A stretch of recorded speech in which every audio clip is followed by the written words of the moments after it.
Hey, everybody! What's going on, everybody? I'm here with Marco. My name is Philip Hartshorn. I'm a filmmaker. You may have seen some of my film work from China. I have a popular couple of documentaries on YouTube, living at the Shaolin Temple. I've also done a lot of action film work, and I love video games, just like Marco. And I'm an opera singer. I'm a former professional opera singer turned voice actor. I love talking about analyzing and discussing video game music from an emotional perspective. And today we are teaming up, and we're going to be taking a look at the Wrath of the Lich King cinematic, stopping and starting as we go, getting an insight both from the music and from the video. This is a very popular video in the Warcraft community.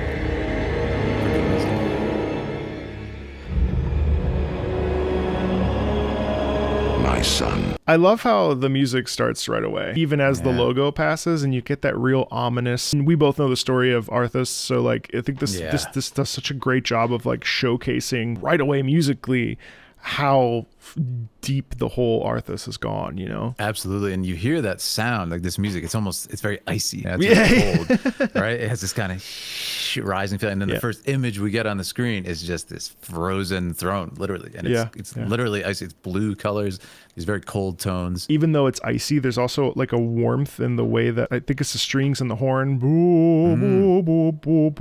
right? And that's that invincible sort of, O Kanani Thanagor and all that other stuff. It's very cool. The day you were born, the very forests of Lordaeron whispered the name ARTHAS. So good. And when I first saw this, I knew absolutely nothing about the story. Yeah. And this video, they convey so much with the visuals and the narration. Like just the way he pauses, ARTHAS. It's like, that's clearly ARTHAS, this guy. And it's like, what happened to this guy? There's such an immediately tragic undertone. But also the swell in the music and how, like, as we get closer and closer into ARTHAS's eyes, and obviously they turn bright blue, he awakens from the ice and stuff. Like, even the swell that we have musically, it makes us abundantly aware of his presence, right? It's such an interesting mood setting as well. It's cool.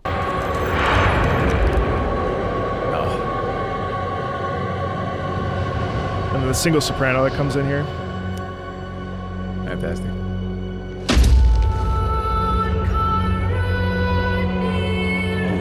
Awesome. So what I like about this video is a lot of the most popular videos, these big epic set pieces and action pieces and everything. It's a very intimate video. He's the only person on screen. It has so many questions. And I love how it takes its time with this long pause, and then his footstep just lands down. And it's just like, what is going on here? Such a tragedy. I think you're right. And I also think it's interesting how, like, we have that single boy soprano, long live the king, forever may he reign, right? And it's just that one single shot of him just like sort of emerging after all of the stuff that he experienced in his life to now be at this position to being the true essence of the Lich King. And like the single boy represents ARTHAS's, I don't know, innocence, youth, like possibility that was failed. There's so many different like sort of subtextual things that we can think about. There's a shot coming up where I have a lot to say about what you just touched on. Yeah. Perfect. So,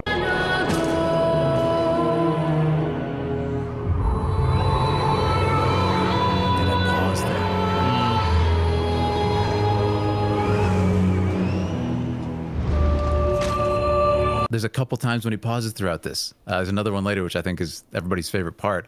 And it's like, there's something going on here. And it's almost like he's being pulled by the power of the helmet, by the power of the Lich King. And you can see like there is someone in there, almost like in a Darth Vader way. There's a very loneliness feeling to this trailer. It's very alone. There's nobody in this massive landscape. And they choose to show it a couple times. Huge shots where there's nothing but this person who's completely alone. And what is the narration talking about? It's his father saying, oh, when you were born, it's so great, you're fantastic. And it's like, his father's not here. Nobody's here. It's almost like him reliving what he could have been, thinking back to how his father described them and stuff. And it's just, beautiful. But also like so tragic. All of Arthas's actions lead him to being isolated and alone. And it's interesting how when we look at the cinematic and we look at how expansive and we look at how we only have a single soprano singer here, all that stuff caters itself to everything has led him to this. And all he has is an undead army.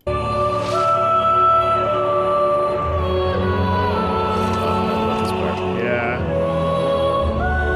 The horns are so beautiful. Child. And for me, what I like about that is when he wipes the snow away. This is when it hit me it's a child's voice singing, and it's just so sad. There's a feeling for me of this nostalgia of going home and like wiping the dust off of your old belongings or something, right? And it's just like, what is this? Almost like, you know, he's revisiting himself for a second. He's thinking back. And I think the voice, like you said, the choice was so on point for that. To see this like very severe looking character, again, knowing nothing about him, to have this tender voice singing. You know, it's like, what is going on? The contrast is so stark. It's such a tender movement. Let's just wipe a little dust off. You know, he looks like such a brutal, strong guy. And like you said, look at what he did to his father. Ruthless actions were taken. And it's just like these little intimate moments with this character voice so much to us, only with the visuals. And even the lensing, if you want to get into the technicality of the film, for a lot of this, they've used like a 50 millimeter lens. It's a bit closer to a portraiture lens, as opposed to, you know, this big sweeping shots in a lot of the other Warcraft videos. This one is all about character. It's so interesting too that, you know, we're talking about him and his size, and I think when we actually see him, we do get those horns that come in, ba, ba, ba, ba, right? That big sort of. So even though we have that boy finishing, that's when we replace the boy with that brass, which I think showcases him as he sort of stands up from that very intimate moment of wiping the ice. And we know that he's wiping the ice because Invincible's there, right? If I remember correctly. I believe so, yeah. And so that's another interesting idea where it's like he's wiping the ice of probably his only companion, his only friend that he literally, you know, we understand that his relationship with Invincible is so beyond that love of like person and animal. It's like, it's almost like soul connection at that point, right? I watched with pride as you grew into a weapon That horn. of righteousness. Frosting.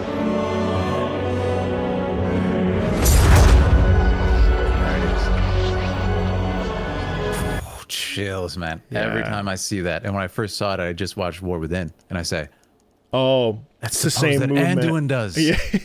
That's the pose. And the fact that they did a callback to this with Anduin, this pained expression is unbelievable. I love that referential kind of layers of cinematic history. And this is many years ago. But what I also love about it is there's that moment where he kind of wilts, as his father was saying, you know, a weapon of righteousness. And it's like he almost is like, I didn't do that. What have I done? And then it's almost like, nope, the Lich King takes control again. Boom. And it's this kind of haughty position with the sword. Poised. Very specific. Yeah, kind of poised for battle. And again, this beautiful, beautiful lensing here. And the sword is just filling the frame in a way that's very threatening. If you notice, there's a shallow depth of field, probably like a 1.4 f-stop. Very, very juicy bokeh in the background with the snowflakes. But what we have is this out of focus sword tip near us because it's more of a portraiture lens. It's very threatening. It feels like it's in our face, you know? And it's just like this kind of, like you said, the boy's voice, now that tender voice goes away, and now it becomes this powerful, ruthless tone. And it's just like everything coming together in that shot, man. Yeah. Unbelievable. Remember, our line has always ruled with wisdom and strength. And I know you will show restraint when exercising your great. Isn't it cool how at the music there we start to feel this like real like build up? It's sort of like it almost like it wants to burst out of its shell, and we see that as the sword starts to warm up, if you will, with that sort of energy, whatever it is. There we have this.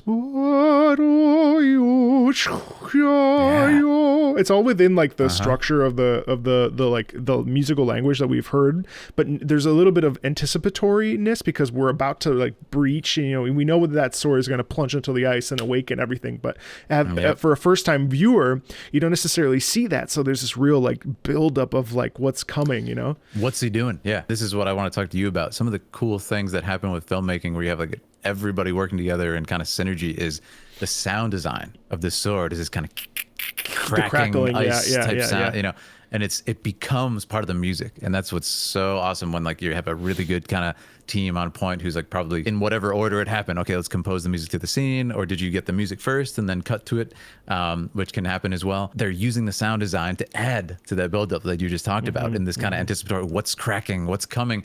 We don't know what he's going to do. Why is he holding the sword out? He's just standing alone on this cliff. It has this very tension building feel to it. In a lot of tension builders you hear in sound design, it's kind of, it's really just like, you just turning the dial. Yeah, exactly. So it's kind of like, what is going on?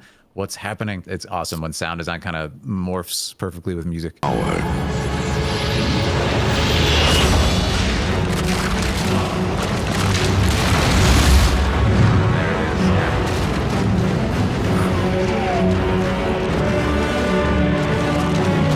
good. I mean, it's just what I talked about, right? When he slams that thing down, the sound design with the music hitting, it's just like so perfect, right? It's also so interesting to me because as this section starts up, you get the ha ha ra da da da da da, and then you get like the chorus that is essentially representing all of these sort of folks coming alive. It's so cool, the juxtaposition between a young boy Arthas singing in the distance, reflecting on his life, and then ha. Same sad melody, same like plaintive sort of descending melody, but thrust forward with this male dominant chorus that's so satisfying to listen to. And I'm actually curious your thoughts on this, kind of like the way that an orchestra is recorded in this case, and it could just be the reverb, but like the way the child sounded, it felt far away. It felt really kind of distant, like, that's in the past for him. Yeah. And then this kind of like very masculine, it feels very close now, and it feels very like imminent, like, oh, there's danger coming, what's cracking in the ice. They almost blend them together. Isn't that cool? It shifts from like distance to being interwoven, so it's the same musical idea, which is cool. It's so focused on character, but the character doesn't say anything. The visuals say it. Yeah. The narration says it, and that's what's so interesting about this. Like, the more I watch, I'm like, this is an awesome video. But I love how we pulled back now, and we see just the kind of damage and the anticipation of what's coming.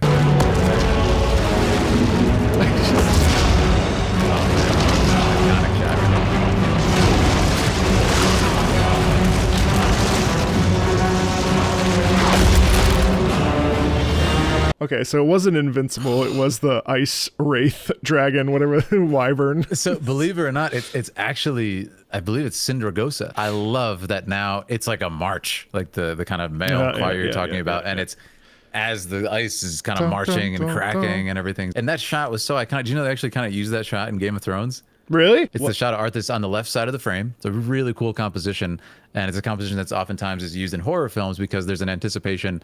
There's in a negative space on the right side of the frame, and what happens, of course, the big reveal, boom, Sindragosa blasts out of the ice, and it's like, oh, all of a sudden the frame is filled up, and it's a really cool effect. And it's also interesting shot because it's typically a hero shot, is what we call it sometimes. You'll see it in like Marvel films and all these cool things where the camera just goes a little bit lower, as you can see, and we're kind of angled up. Yeah. And what it does is it makes them very heroic, very imposing. In the same way, the Greek statues, if you've ever been to a museum, they were made to be monumental. They're like 9 feet tall. Like, they're bigger, they're larger than life. They're not like human size.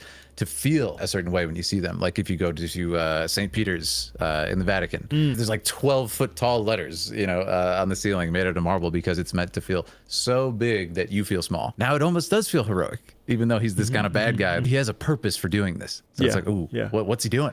I'm interested now. It's an interesting thought too, because we have that in music as well. The idea that like we can deify villains and we can take organs, or even this is fairly like, it's a march, but there is a certain religiosity about it that comes through with the horns and things that, again, it's all like sort of amorphous because there's no like real rules. But when you typically hear like the organ, especially, that's usually for a church. However, in the case of video games, almost always church music or organ music / church music with chorus and things represents villainy. And I find it really interesting that you're getting a hero shot here, but it's also on the flip side, it's like he's the anti-hero, it's not someone that we admire per se.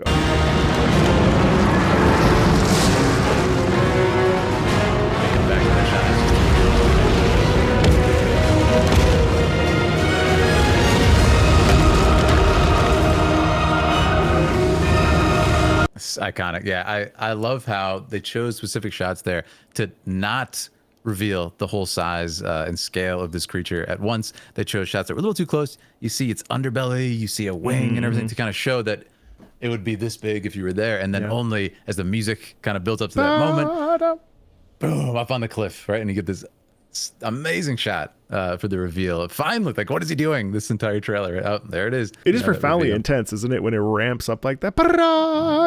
Nice swells and stuff. Yeah, it's cool. And not even knowing the history, the musical history of Warcraft, when I first saw this, I was just like, oh, this music's good. This is really good. Yeah. Well, it's fun because it's rooted in like traditional classical writing, but it's very cinematic at the same time. So even though like the classical period of music, yes, it was specific with Baroque and Mozart and so on and so forth, the instrumentation and the way that it sort of presents, you could hear it in a symphony hall and be like, oh, this fits with anything that I would otherwise hear in a symphony hall, which is really cool. I'm sure you agree. Like, there's a beauty to listening to music without any visuals accompanying it. You know, you can feel the emotions and kind of feel the story of the music without anything. So to use this visuals on this scale and taken, you know, with this much care, like I said, of the lighting, of the lensing, of the coloration, like here we have this beautiful analogous harmonies on the chromatic circle, just these deep blues, a little bit of purple, very familiar colors, but they're presented in a cold and kind of, you know, bereft of any life way. And it's just, everything comes together. There's some cool points that you're making too about the fact that when we see, what's her name? Sandragosa? Sindragosa. But the fact that you can like look down, you're right, that I didn't even understand the size of scale when you're looking down. I mean, I understand it, but like you see the belly, you see the heart, you see like the wings, this like it's interesting. And it's just nice to see that every choice here was deliberate. You know, nobody was just kind of phoning in a shot and everything. And to me, this just speaks to the power of storyboarding and that these people really know what they're doing and they care what they're doing. Yeah. But the truest victory, my son. Oh, it's fantastic. I mean, I want to hear what you have to say about that music right there, because that dun, dun, dun, dun, dun, so iconic. Whenever it plays in the cutscenes, I'm like, oh, Lich King. Especially when we see her spread out her wings and and you just see all of a sudden like just the sheer amount of soldiers and stuff, just like, you know, ba, ba, ba, ba, ba, ba. It's just very much very motivated and very like driven in a very disturbed sort of way. You know, it's very almost guttural in some ways. Absolutely. And I love what you said earlier about the sort of religiosity of it, because this is kind of what this feels like. Everybody's gathered. You got all these soldiers, you know, and they're in a way just kind of like mindless drones, right? But it feels like they're almost at a church, like reverent of this massive creature that's waking up and of Arthas himself and everything. And it's like, whoa, there's a whole story here. And again, you know, for Warcraft fans, they knew what's going on here. They know who Arthas is. For me, watching it out of context, it just raises so many questions that are both answered within the video and then questions that are like, I got to know what's going on here, like in the backstory. And that's what I always say, like with a short film, even like the Genshin character demos, like the shortest, like a minute-long video, I always try to treat them like a short film. It's okay, what questions are being asked? What's being answered? You know, what sort of like resolutions are there within the writing? And a lot of the time they can achieve that in like a minute-long thing. And it's the same thing with this, right? We asked earlier, what is he doing? You know, what's the extent of his tragedy? And it's like, oh no, those people are dead. What happened? Because they said, you know, his dad was saying, oh, you're like this great guy, you're gonna be the best ruler, exercising caution and restraint. That does not look like restraint to me, right? So there's just so much in it, and so he doesn't even speak Arthas. I think it's fantastic. Your people.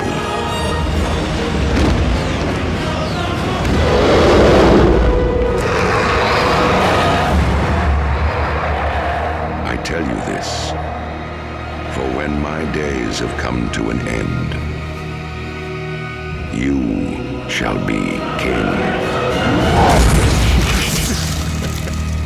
So cool, man. So good. So good. And that's the first kind of almost human shot we get of him. You notice the lighting choice there was to finally show a little bit of his nose, a little bit more of his, it's like, oh, he is, okay, I can see some humanity there. And it almost brings more tragedy to it. Yeah, it's true. You see his lips and his nose. Yeah. It's funny because you think that the helmet is actually his head for so much of it. And then you zoom in and you're like, oh. And that's kind of what I thought the first time, like, what is this being, you know? And then is he like a skeleton himself, like the people? And then you see, oh no, he was once a man or still is, it's unclear. But he's very expressionless, and that's almost has more of a sadness to it. Like I said, he seems like he's kind of fighting when he wilts for a second, thinking about what his dad said, and then, no, I got to do what I got to do. And it's just like, what an interesting character. I think it was a really smart choice to have him be this paladin that sort of fell from grace. I mean, there's no like more iconic sort of falling from, you know, highest of highs to be like a holy, you know, protector, to all of a sudden becoming, and really his whole journey, it's sort of the eternal question, was Arthas right? You know, did Arthas do anything wrong? Hey, absolutely. And that's what's so cool about these characters. And I think that's why so many people love Arthas, so many people love Sephiroth, even though they're like the big bads. It's the question of like, wait, were they in complete control?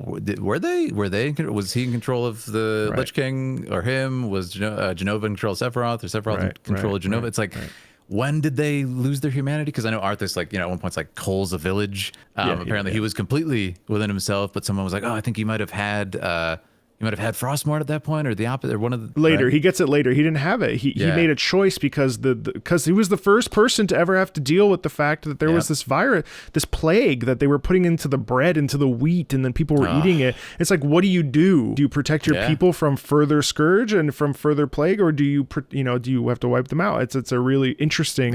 And you're right. I mean, just like Sephiroth, not to go on a complete separate unrelated tangent, but he was sort of given a rough deal, and he's like, well, what do I do with this situation? Okay, I guess it's my turn to take over the planet. We don't know all that stuff, and to a degree we don't even need to know it, because the visuals and the music sort of lend that to us to be able to be like, oh, well, yeah, that's exactly what happened. Like I said, getting down to the storyboarding and everything's deliberate. You're able to convey so much with one shot, right? And they do so much with every shot here. But with characters like those guys, like Arthas and Sephiroth, they're so interesting to talk about and revisit and have these great discussions, because there's a subtlety there. It's not just like, you know, slapped on the screen, very basic stuff. There's a lot to kind of pick apart and digest with what they present, and I think that's why they're great stories. Well, Philip, this was fun. I'm glad we got to do this, and I feel like we'll be doing more of it. I feel like I learned a lot from you, so I love doing these, man. I feel like I learned a lot from you too. If you'd like to see us do more of this together, let us know in the comments. Yeah, let us know what you want to have us watch what's next. Yeah.